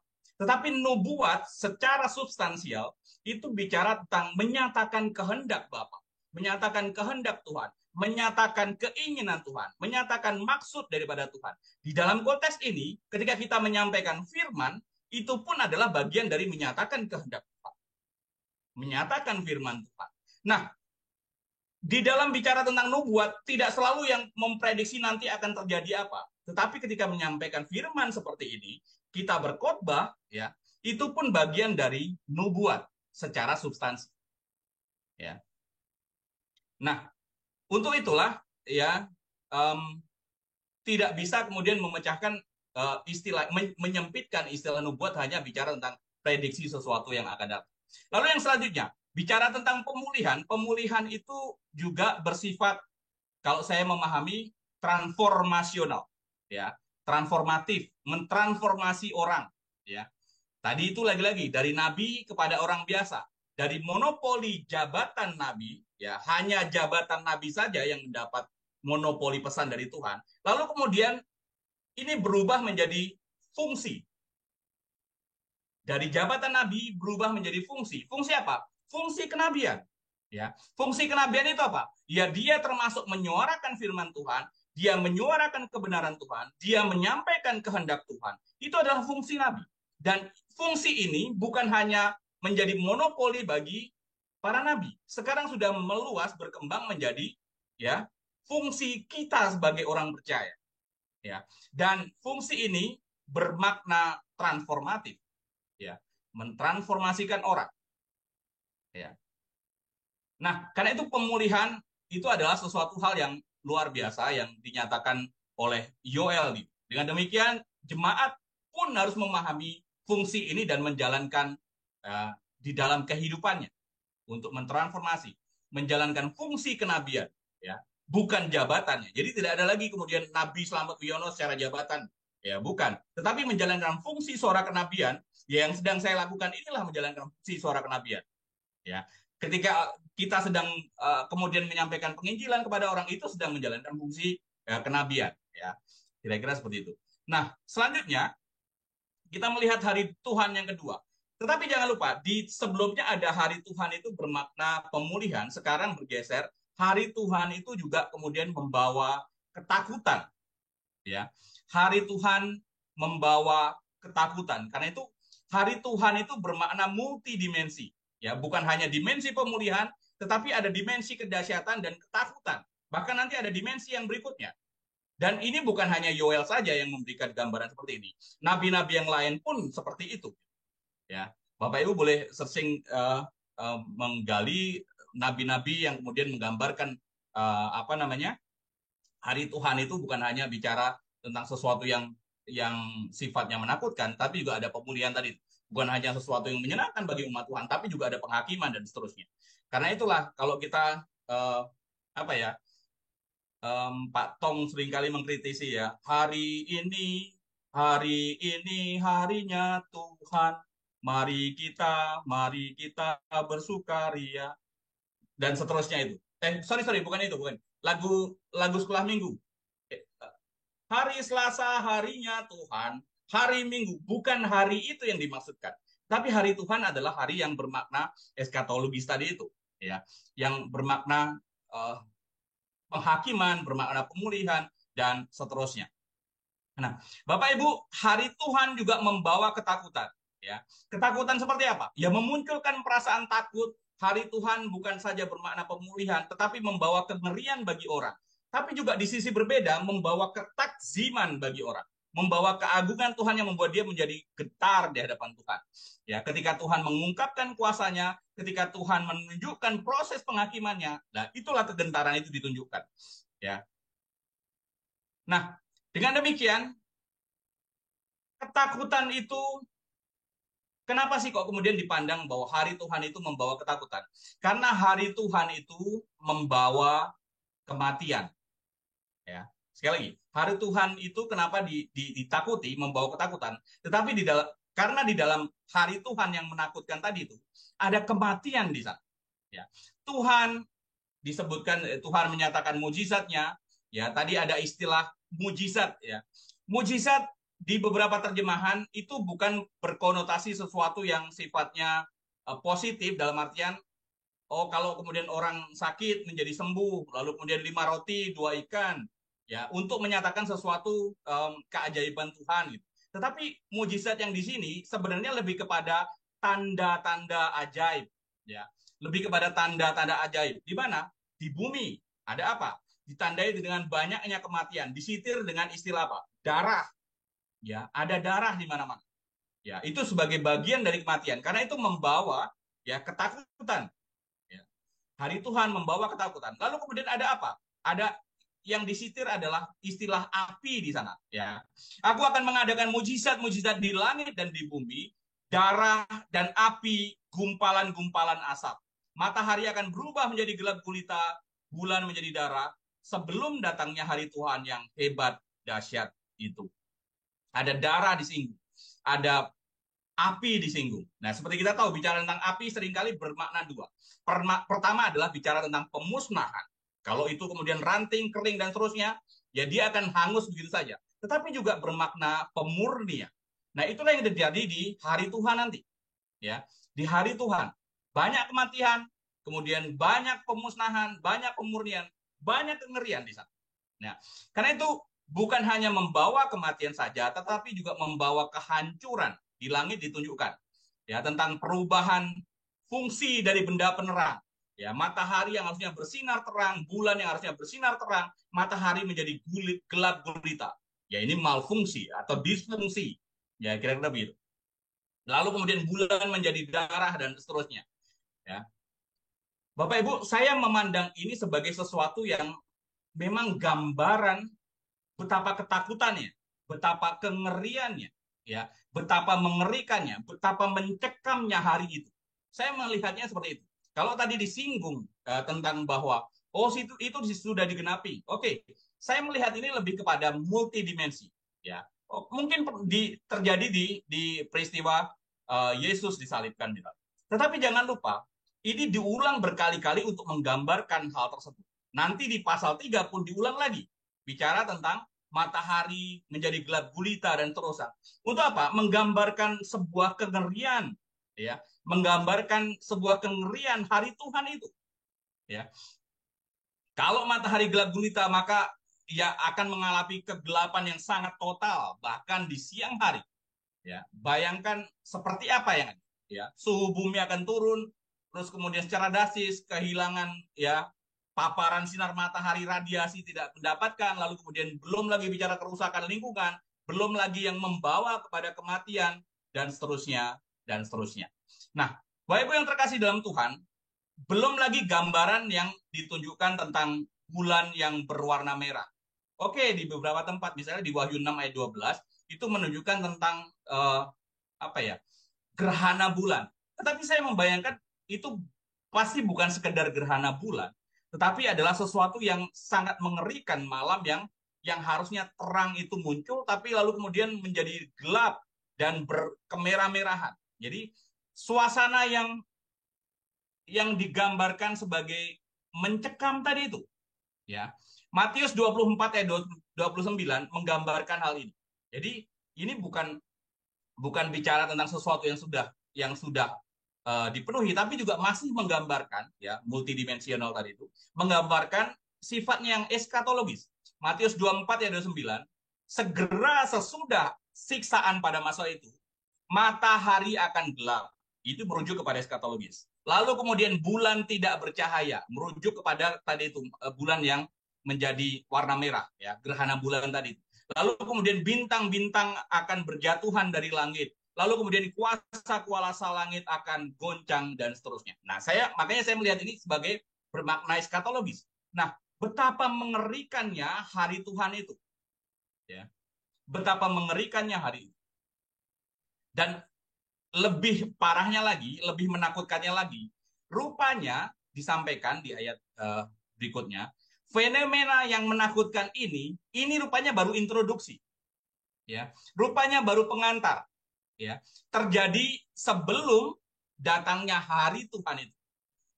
Kalau demikian, maka hari Tuhan itu pasti jauh lebih hebat, pasti jauh lebih mengerikan, ya, pasti jauh melebihi tentang bicara tentang kematian, darah, api, dan kegelapan tadi. Ya. Pasti lebih dahsyat pada hari Tuhan. Ya. Bapak Ibu yang terkasih dalam Tuhan, kalau demikian, apakah sebagai umat Tuhan, ya, kita akan menanti-nantikan hari Tuhan? Tadi kan sudah dimensi pertama ada dilihat, ya, bahwa hari Tuhan itu bermakna pemulihan loh. Pemulihan Israel dan pemulihan bangsa-bangsa. Sekarang ditunjukkan. Jangan lupa hari Tuhan itu bermakna ya ada ketakutan di sana. Apakah kita akan menanti-nantikan hari Tuhan itu? Ya. Bagi orang percaya pasti akan menantikan hari itu. Karena ada pemulihan tadi. Tetapi bagi orang yang tidak percaya, maka maknanya akan menjadi kehancuran dan menakutkan. Bapak Ibu yang terkasih dalam Tuhan, untuk itu pentingnya kita diingatkan kembali tentang hari Tuhan, hari penghakiman dan kehancuran. Ya.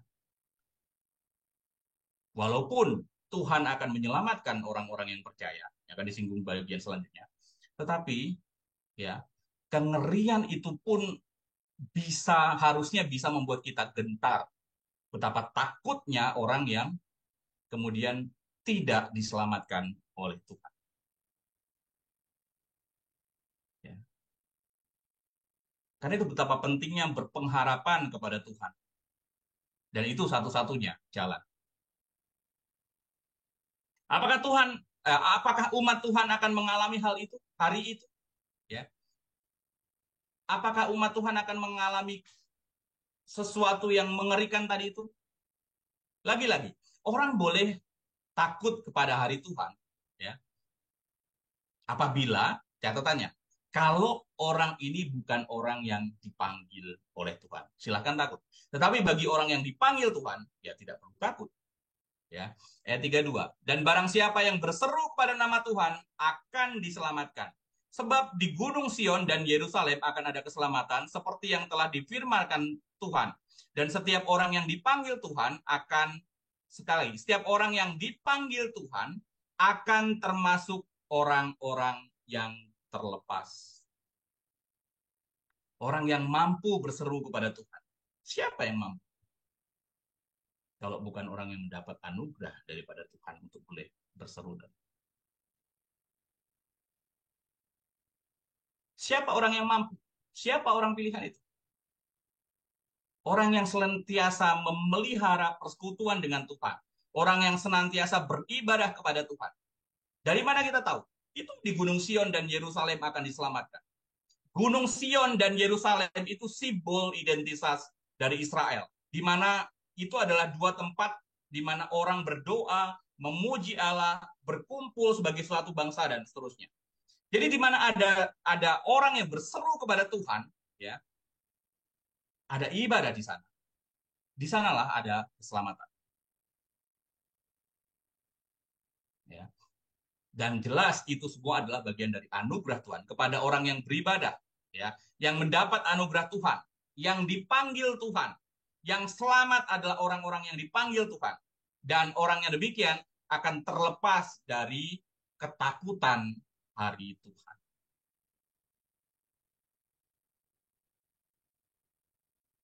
Bapak Ibu yang terkasih dalam Tuhan, menariknya ayat ini juga digunakan oleh Petrus untuk kemudian memberikan jawab kepada dipakai sebagai sarana penginjilan, ya.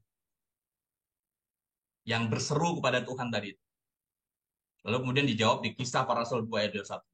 Dan barang siapa yang berseru kepada nama Tuhan akan diselamatkan. Lalu itu menjadi transisi dia untuk masuk kepada Injil. Ayat 22. Hai orang-orang Israel, dengarlah perkataan ini. Yang aku maksudkan ialah Yesus dari Nazaret, seorang yang telah ditentukan Allah, yang dinyatakan kepadamu dengan kekuatan-kekuatan dan mujizat-mujizat dan tanda-tanda yang dilakukan oleh Allah dengan perantaraan dia di tengah-tengah kamu, seperti yang kamu tahu. Ya. Apa yang dinyatakan oleh Yoel tadi itu menjadi transisi bagi Petrus untuk masuk Injil. Ya. Saya pikir ini lagi-lagi menunjukkan satu hal yang penting dan nuansa misioner tadi betapa kental sekali di dalam bagian-bagian ini. Bapak Ibu yang terkasih dalam Tuhan, apakah umat Tuhan akan mengalami hari Tuhan? Betul, mereka akan mengalami hari Tuhan. Tetapi mereka tidak mengalami kehancuran. Ya. Umat Tuhan yang selalu berseru kepada Tuhan. Ya. akan diselamatkan, mendapat anugerah. Dan merekalah yang dipanggil oleh Tuhan. Selanjutnya, hari Tuhan bukan hanya bermakna pemulihan, bukan hanya bermakna ketakutan, tetapi bingkai selanjutnya, hari Tuhan itu adalah membawa pembalasan. Ya, ini jelas ya di ayat yang pasal 3 tentu saja. Dan inilah kontras antara Israel dengan musuh Israel. Ya, Israel keadaannya akan dipulihkan. Musuh Israel ya akan kemudian dihukum dan dibalaskan. Dan pembalasan pertama melalui apa? Diadili. Ya. Pengadilan itulah yang kemudian mensahkan, melegitimasi hukuman terhadap orang-orang yang menjadi musuh dari Israel. Dihakimi atas apa? Atas mempertanggungjawab atas perlakuan mereka terhadap Israel. Digambarkan seperti itu. Ya, yang mencerai-beraikan Israel, lalu kemudian membagi-bagikan tanah mereka, membuang undi untuk Israel, lalu kemudian menyerahkan ya anak laki-laki untuk sundal, lalu kemudian menjual anak perempuan untuk demi mendapatkan anggur dan seterusnya dan seterusnya. Ya. Lalu kelakuan apa yang kemudian harus kemudian dihukum oleh Tuhan? Ya, seperti mengambil perak dan emas Tuhan di kemah Bait Allah, lalu kemudian diletakkan di kuil-kuil mereka sendiri. Ya. Jangan lupa perak dan emas di Bait Allah itu adalah sesuatu yang kudus, barang-barang yang kudus, yang suci di bait Allah. Lalu kemudian dibawa ke kuil-kuil berhala mereka. Maka ini mendatangkan murkanya daripada Tuhan. Ya. Karena tidak menghormati kesucian dari Allah. Dan ini fatal. Ya. Menganggap rendah Allah. Dan ini fatal. Memang dalam konsep waktu itu, perang antar bangsa itu adalah perang antar dewa juga. Kalau kemudian bangsa ini kalah, ya, maka dewanya juga dianggap kalah. Ya, karena backupnya adalah dewanya. Ya, dewanya kalah. Kemudian barang-barang dewanya, patung dewanya dipindahkan ya ke tempat lain. Nah, dalam konteks ini seolah-olah Allah Yahweh itu kalah oleh dewanya yang lain, musuh daripada Israel. Tetapi gara-gara itulah yang kemudian mendatangkan murka dari Tuhan. Lalu kesalahan apa lagi? Menjual Israel ke Yunani sebagai budak. Ya. Menjual bangsa milik kepunyaan Tuhan. Ya. Menistakan harkat mereka. Menjauhkan mereka dari tanah airnya. Nah, untuk itu kemudian Tuhan membalas dengan sangat keji kepada orang yang menjadi musuh Israel tadi. Ya, membalas dengan apa? Membalas dengan menjual anak-anak mereka. Ya, menjual anak-anak Tirus dan Sidon disebutkan di sana. Kepada Seba, bangsa yang sangat jauh. Ya. Menjual. Ya. Kalau kemudian sebelumnya mereka ini menjual ya anak-anak Israel demi mendapatkan sundal, menjual anak perempuan Israel demi mendapatkan sesuatu yang berharga, ya sekarang gantian. Setelah diadili, ya digantian anak-anak mereka juga dijual seperti itu, dijauhkan seperti itu. Lalu kemudian dibalas dengan apa? Hari Tuhan bermakna pembalasan, dibalas dengan peperangan. Seperti dikatakan oleh Yoel, bagaimana di sana bahwa Yoel diminta memaklumkan perang, ya, menyatakan perang, menginformasikan perang, ya, memerintahkan, menyiapkan seluruh angkatan, dan ini dari beberapa layer. Ya, layer pertama ada pahlawan. Siapa pahlawan? Ya, mereka adalah kesatria, ya, kesatria atau pejuang dikatakan di sana, atau perwira dikatakan di bahasa lainnya. Ya, artinya orang yang sangat kuat yang terbiasa dengan peperangan. Itu layer pertama. Ya, gerakkanlah para pejuang tadi, gerakkanlah para pahlawan tadi. Yang kedua, layer kedua adalah ada prajurit biasa, ya, ada laskar yang biasanya maju di depan sendiri. Ya, kalau dalam dunia catur ada pionnya lah suruh maju duluan. Ada prajurit perang yang juga kemudian disuruh maju. Layer ketiga, Tuhan juga melibatkan pasukan dari rakyat biasa. Ya. Dari mana kita tahu? Loh, itu biasa yang membajak dan kemudian ya alat-alat membajak, alat-alat memotong, ya, disuruh diganti menjadi diubah menjadi alat-alat perang. Ya. Ada pasukan rakyat biasa yang menjadikan alat pertanian sebagai alat perang. Ya. Bajakmu jadikanlah sebagai pedang, pisau-pisau pemangkasmu dijadikan sebagai tombak. Ya. Ini mengubah alat. Nah, kalau itu bicara tentang mengubah alat, itu juga mengubah penggunanya tadi itu. Sebelumnya menggunakan untuk fungsi yang satu, berubah menjadi fungsi yang dua. Sebelumnya untuk fungsi pertanian, dan sekarang dijadikan sebagai fungsi untuk membajak. Siapa yang menggunakan? Ya tadi itu yang menggunakan untuk alat pertanian tadi. Artinya orang berubah fungsi. Dari kemudian fungsi sebagai petani, sekarang dimaklumkan peperangan, dia harus terlibat di dalam peperangan. 3 layer. Pejuang, laskar, dan rakyat biasa. Semua harus terlibat di dalam peperangan itu. Ya. Dan selanjutnya Tuhan membalaskan dengan ya perlawanan tadi.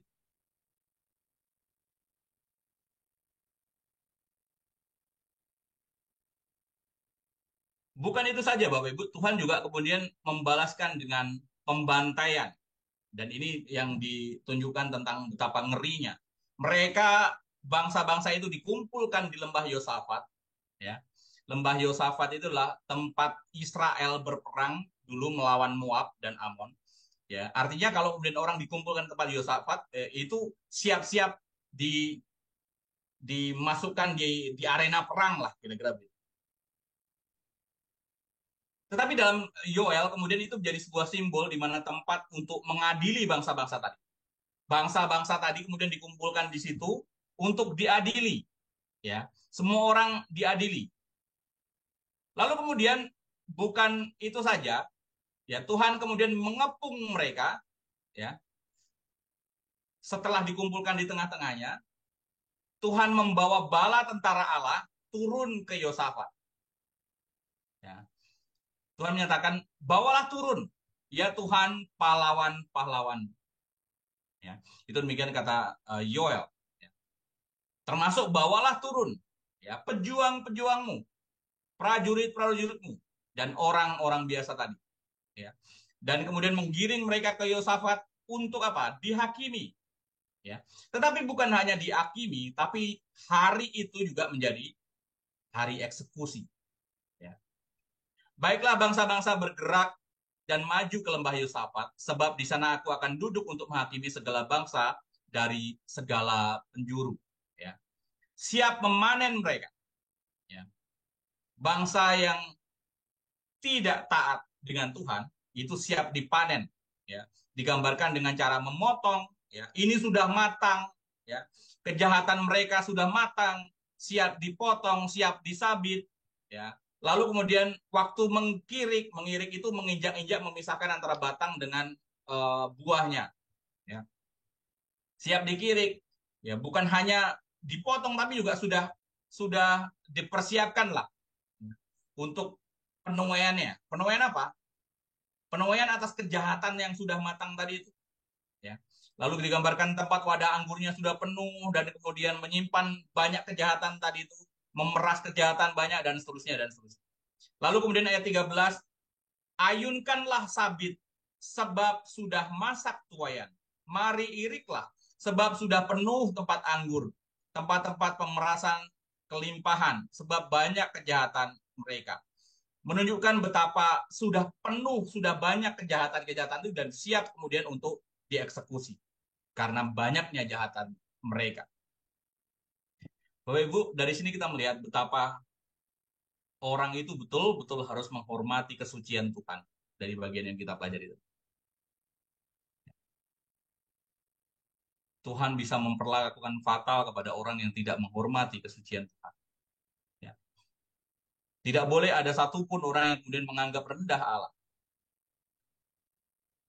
Allah adalah Allah yang maha suci, maha kuasa, dan itu harus dihormati betul-betul. Dan dengan demikian tidak boleh kemudian meragukan ya kebesaran Allah itu sendiri. Ya.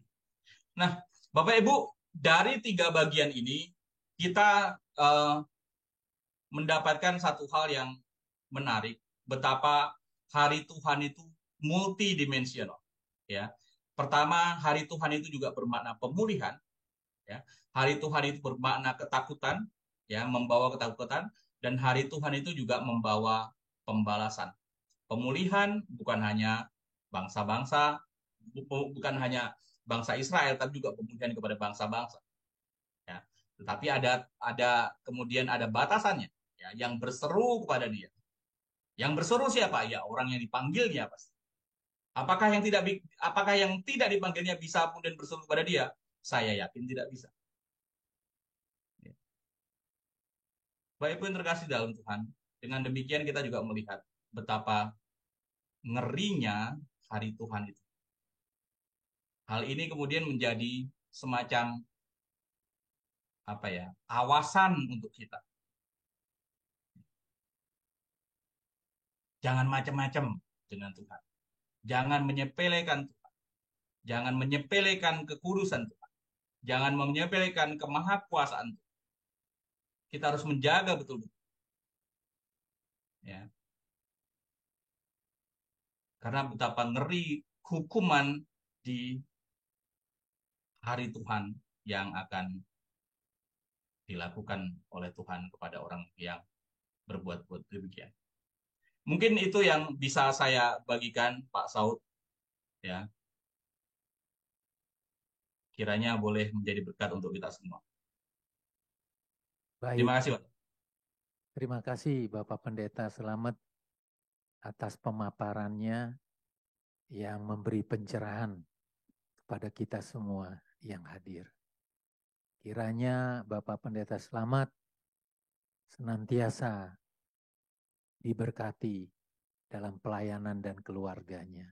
Amin, amin Pak. Amin.